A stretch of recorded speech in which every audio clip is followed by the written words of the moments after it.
C'est en cheminant dans la région de Vasselonne que vous aurez peut-être la chance de rencontrer Raymond Veta, recherchant activement dans le lit des ruisseaux ce qui deviendra, sous les coups de sa marteline, une série de petits dés de pierre multicolores dont il composera ses tableaux. En effet, Raymond Veta est un mosaïste.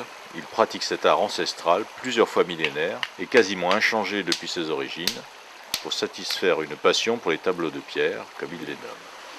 Voilà, donc deux trouvailles assez exceptionnelles. Un beau calcaire, une belle forme et surtout une très très vieille céramique. On ne sait pas d'où elle peut venir. Elle a peut-être 100 ans, peut-être 150 ans. Elle traîne là depuis pas mal de temps. Donc il faut la tailler de manière à la mettre en valeur dans un tableau. Nous avons suivi Raymond Veta le long des ruisseaux et des sentiers. Il nous a donné à voir quelques-uns de ces lieux dont lui seul connaît les chemins et où se cachent quelques-unes de ces perles rares qu'il cherche activement et qu'il trouve au hasard des remous d'un torrent ou sous les eaux plus calmes d'un méandre. Mais c'est dans son atelier que pour nous, il se propose de lever le voile sur quelques-uns des secrets des mosaïstes. Oui, donc là, Monsieur Veta, on vous retrouve dans votre atelier pour que vous nous expliquiez vos techniques et les outils que vous utilisez, et nous faire peut-être un peu l'historique de cette activité artistique que vous pratiquez depuis maintenant une quinzaine d'années. Pas tout à fait, mais presque.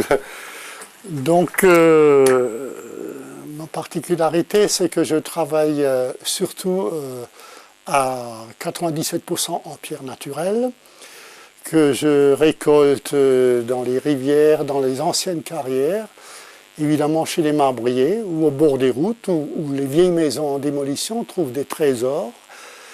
Et donc je ramène tout ça dans mon atelier. Et donc il y a le travail de coupe avec la marteline et le tranchet, une méthode qui n'a pas changé depuis 2000 ans. Le geste non plus n'a pas évolué. Donc je coupe mes pierres en tesselles. Et ils sont donc posés un par un sur un support en bois avec une colle de ma composition à base de liant acrylique pur. Et donc il y a deux phases, la phase de réflexion et la phase de travail manuel. Il y a deux choses nettement distinctes. Le travail de réflexion consiste à trouver le graphisme figuratif ou semi-figuratif. Et là, je trace sur un support en bois, d'abord à la craie. Ensuite, lorsque le dessin me convient dans ma tête, ça peut prendre 5 minutes comme ça peut prendre une bonne journée. Je trace définitivement au feutre. Et ensuite vient le choix des teintes, des reliefs et des couleurs. Et donc, je casse, je mets sur des petits tas mes couleurs que j'ai choisies. Et ensuite, je colle donc un par un sur le support. Et en cours de travail, évidemment, ce n'est pas figé. On peut rectifier, on peut se remettre en cause, on peut rajouter une ligne ou en enlever. C'est le travail de l'imaginaire et en fait, c'est la peinture j'appelle ça une peinture de pierre. Les matériaux utilisés sont assez divers, donc il y a des grès, des marbres, pas mal de grès des Vosges. Alors le grès des Vosges, on voit le rose, mais en fait il n'y a pas que le rose, il y a aussi des verts verdâtres, et il y en a des bigarrés de toutes les couleurs. Donc c'est un matériau qui se travaille assez bien, qui a un sens, qui est très chaud. Voilà un grès des Vosges tout à fait atypique. On a l'impression que c'est un morceau de bois et en fait ça vient de chez nous, de la région de Vimeno. Ensuite il y a les marbres que je récupère chez les marbriers. Alors là ça va des noirs au beau vert. Et il y a également des raretés comme le marbre Macahuba, qui est un marbre veiné de bleu, toujours de couleur naturelle, qu'on trouve de moins en moins.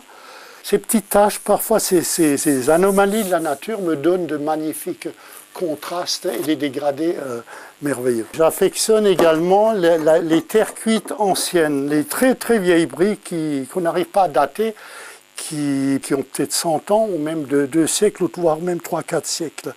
Alors c'est des pierres extrêmement dures, donc je travaille sur la marteline et le tranchet. J'utilise aussi de temps à autre de la pâte de verre Orsoni de Venise, qu'on appelle également des smaltes opaques.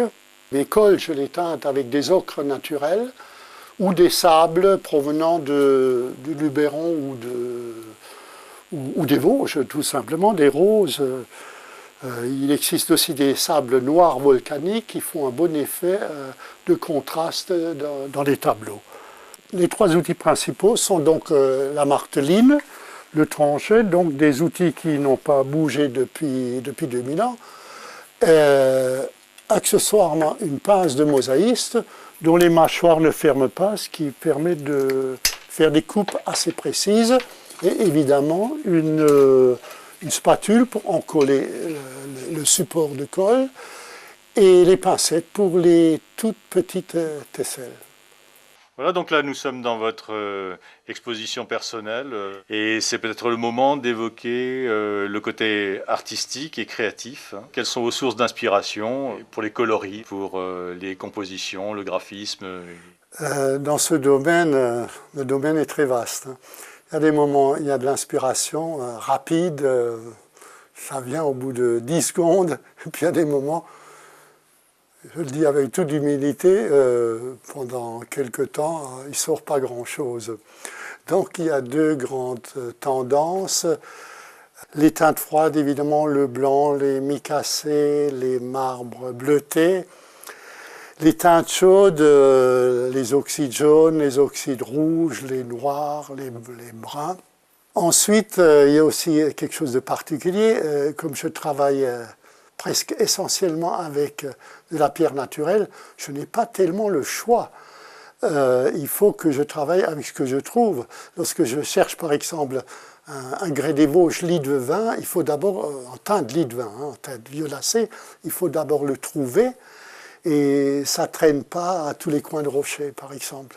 Au musée de Klingenthal, de la manufacture d'armes, est-ce que quelque chose de particulier vous a inspiré pour ce que vous avez présenté là-bas? Il y a une espèce de pénombre, disons, qui réussit bien aux teintes chaudes, hein, puisque les couleurs bleutées, les blancs, dans l'ombre ou dans une lumière jaune, ne font pas très bon effet. Avant de nous quitter, un petit tour de l'exposition qui a eu lieu du 8 au 31 mai vous permettra d'admirer une partie de l'œuvre de Raymond Vetta. Voyez plutôt.